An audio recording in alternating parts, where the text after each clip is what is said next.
Bonjour et bienvenue sur internet pour ce nouveau numéro de Prono Ligue 1. Je suis toujours en compagnie de mes deux confrères Damien et Julien. Bonjour à vous. Salut. Alors comme vous pouvez le constater, nous sommes dans un décor quelque peu estival. Alors nous allons entamer tout de suite cette deuxième émission pour la deuxième journée, logique, avec Auxerre Marseille pour Damien. Auxerre Marseille, effectivement, moi je vais être très, très rapide. Je vois une victoire pour Marseille 2-1 parce que voilà, Auxerre ne sera pas un bon outsider pour ce match-là. Et Marseille se reprendra après le match nul que j'ai pronostiqué en tout cas. Quant à moi, je vois la même chose que Damien. Je pense que malgré le fait que Marseille soit à l'extérieur, ils vont réussir à battre Auxerre sur le même score 2-1, comme ça on peut s'entendre sur le premier match. Moi je suis relativement d'accord, mais je présume un match nul, un partout entre ces deux équipes. Donc t'es pas d'accord? Si, plus ou moins j'ai dit. D'accord. Et plus ou moins que plus. Voilà. Ça suffit. On va enchaîner ensuite Julien avec Evian-Nice. Evian-Nice, un match sympa comme ça, mais que je ne regarderai pas. Evian-Nice, je vois un match nul un partout entre les deux formations. Voilà, parce que je pense que Evian arrivera quand même à accrocher un point dans cette rencontre. Oui, donc quant à moi, je pense plutôt que Evian va battre Nice 1-0. Justement, Nice sera un peu je pense pourra être surpris par cette équipe qui aura à cœur de montrer qu'elle n'est pas là pour faire la figuration. Moi je suis d'accord avec toi Damien, mais je leur donnerai un but de plus à Evian. Un 2-0 pour Evian face à Nice, pour cette deuxième rencontre. Comme on disait, ils voient Nice en CFA quoi. Voilà, c'est ça. Et enfin, en troisième match, nous avons Lille-Montpellier. Bon, Julien. Lille-Montpellier, très beau match à mon avis à suivre, très intéressant entre deux belles formations qui jouent au football. Je vois pas une bonne issue pour l'une des deux équipes, je vois donc un match nul de partout. Je pense qu'il va y avoir des buts. Oui, et moi je pronostique également match nul, mais avec le moins de buts, donc ça fera un partout. Donc je pense, parce que Montpellier aura à cœur de casser le jeu de champion de France. Quant à toi, Ludo, tu penses à quoi? Quant à moi, je pense que le champion de France n'aura aucun souci à se faire et qu'ils vont marquer 3 buts, un 3-0 pour Lille face à Montpellier. Ce sera une sacrée déconvenue pour Montpellier. Et donc on va enchaîner Damien avec le match Lorient-Bordeaux. On va m'enchaîner, faites attention quand même. Lorient. Tu peux me tutoyer si tu veux, je connais. Donc Lorient-Bordeaux, écoutez, ça aurait pu être un match intéressant l'année dernière par exemple, ça s'est soldé sur un 0-0 nul et chiant. Du coup, je pense quand même que Lorient va l'emporter 1-0 face à Bordeaux. Parce que Lorient, comme d'hab, va bien jouer au ballon et Bordeaux est en pleine reconstruction, donc ça va pas marcher pour eux, pas tout de suite en tout cas. Quant à moi, je vois du renouveau du côté de Bordeaux et je vois une victoire à l'extérieur 2-1 pour Bordeaux du coup. 2-1 pour Bordeaux. Eh bien, chaque semaine je vois toujours un match nul et vierge. Et c'est là, Lorient-Bordeaux 0-0. Ah, ça va être kiffant. Ensuite, on a un match qui nous vient de sud, Lyon-Ajaccio, Julien. De sud, on dirait du sud, c'est mieux. J'ai dit du sud, non? Lyon-Ajaccio, c'est bien ça? Oui, c'est ça. Lyon-Ajaccio. Parce que Lille-Ajaccio, c'est pas du sud. Non, pas vraiment. Non. Lyon-Ajaccio, je vois une victoire de Lyon 2-0. Malgré que le fait qu'Ajaccio veuille démontrer beaucoup de choses cette année, je vois donc une victoire de Lyon 2-0 dans ce match. Ajaccio ne pourra pas faire grand chose, je pense. Moi je pense que Lyon va dérouler et qu'il va y avoir un beau 4-0 pour Lyon face à Ajaccio. Ah là il y a du pronostic. Eh bien moi je vais me contrarier.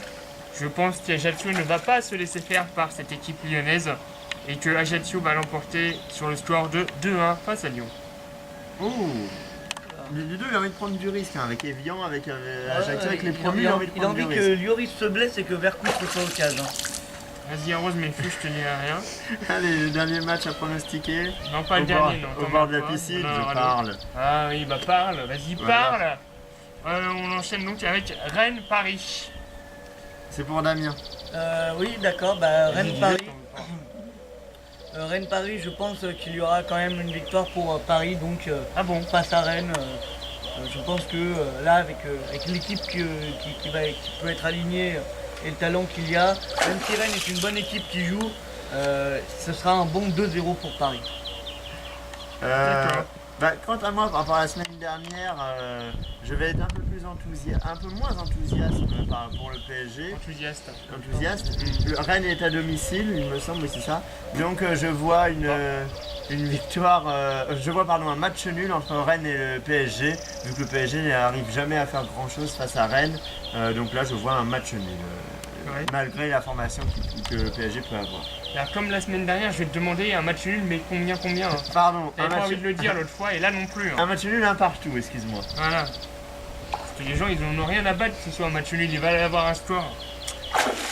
Ils veulent du résultat. Et bien moi, comme la semaine dernière, je vais m'enjailler face à l'équipe de Paris et mettre un 3-0 pour Paris face à Rennes. Oh, c'est gentil ça. Il y a du lourd là. Il y a du lourd. Eh bien, nous allons enchaîner avec le match Saint-Étienne-Nancy pour l'homme qui est en vert, Damien. Ouais, envers comme Saint-Etienne, mais Normal. du coup, Saint-Etienne-Nancy, je suis désolé pour eux, mais je vois un match nul. Mais non seulement un match nul, mais un 0-0. Faut pas oublier qu'on est en Ligue 1. Donc voilà, Saint-Etienne-Nancy, à mon avis, ça ne va pas faire des étincelles. Quant à moi, pour ce match, je vois une victoire de Saint-Etienne 2-1. Et le premier qui me demande pourquoi, je n'ai pas envie de répondre. Moi, ce match, pareil, il me fait rêver, comme les autres d'ailleurs. Et moi, je mettrais un 1-0 pour Nancy face à Saint-Étienne. Et donc, c'est donc Julien ensuite qui va enchaîner avec ce choquant. Il t'a chié, mon chou. Je vais m'enchaîner. Sochaux-Caen. Match très intéressant en soi. Ou pas d'ailleurs. Je vois une victoire de Sochaux 1-0. Seulement. Et donc, pour ma part, Sochaux-Caen, c'est pas un match non plus qui casse des briques, donc je pense qu'il va y avoir un partout. Voilà.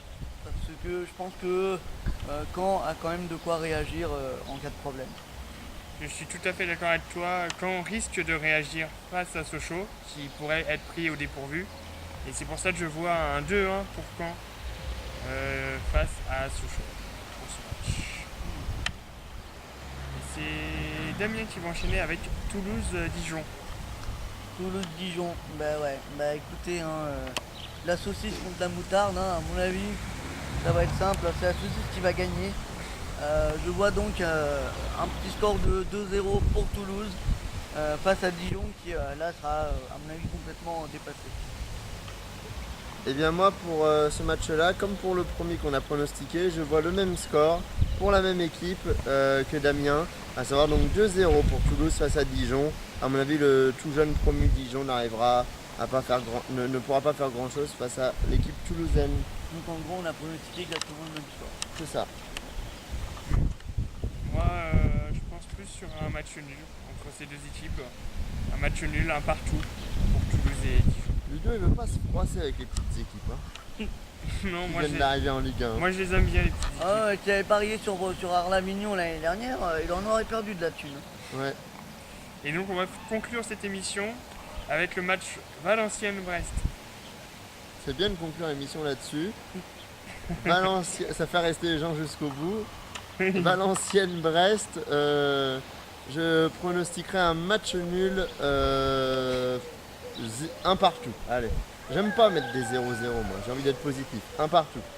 Donc Valenciennes-Brest, je sais pas si dans l'ordre des matchs, c'est celui qui va arriver dans les week-ends, donc ça voudrait dire que Valenciennes-Brest serait le choc de la semaine, donc diffusé sur Canal+. Bah écoutez, ça me fait peur. m'étonnerait. Il sera diffusé à 21h. Voilà, Ah ouais quand même. d'accord, donc Le samedi. ok, bah vous Ah, savez le que samedi, vous aurez ça va. autre chose de prévu. C'est qui déjà? C'est le samedi, hein. On est Ah, sauvés. d'accord. C'est qui déjà? Valenciennes-Brest. Valenciennes-Brest, exact. Valenciennes-Brest, bah, je vois encore un match nul. ça en fait pas mal. Là. Et je vois un partout. Comme moi. Voilà, c'est réglé. Il y a du Voilà. match nul. Hein. Eh bien, nous sommes à peu près d'accord pour finir cette émission. Ça sera également un match nul, un partout pour ma gueule. Ça y est, là c'est le grand chelem, on a fait tous les trois. Voilà, on a réussi. Donc comme ça, si Valenciennes-Brest ne se termine pas sur un partout, vous saurez que ça sert à rien de nous suivre. Voilà. Alors vous avez tout de suite sur votre écran le calendrier avec les dates et les heures des rencontres de cette deuxième journée de la saison 2011-2012. Quant à nous, on se retrouve la semaine prochaine pour pronostiquer les 10 matchs de la troisième journée. Excellente semaine à tous, de bons matchs et à la semaine prochaine. Ciao. Salut.